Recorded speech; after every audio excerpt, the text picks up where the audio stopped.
Na empowerment hii imetupeleka Kenya mzima. Mimi nimekuwa kule Northeastern, nimekuwa Pwani, nimekuwa Western, nimekuwa kule Turkana Rift Valley, jana nimekuwa kule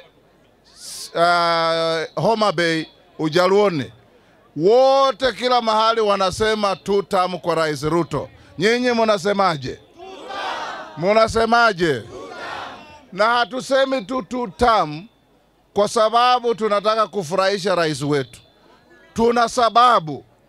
Yeye ameingia kwa serikali ikiwa nchi iko hali mbaya. Uchumi ilikuwa chini sana, bei ya mbolea kwa nyinyi wakulima ilikuwa juu zaidi, mambo ya kubadilisha dola ilikuwa juu zaidi, mambo ya matibabu ilikuwa imezoroteka, na mambo mingi hata ya usalama ilikuwa chini sana. Makontrakta wa barabara walikuwa wamehama, wameenda kwao. Sasa Kenya mzima barabara zimerudiwa, kontrakta wanafanya kazi.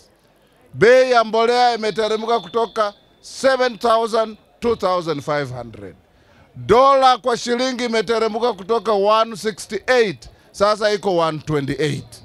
Na hii mambo yote imefanyika kwa sababu ya uongozi mzuri.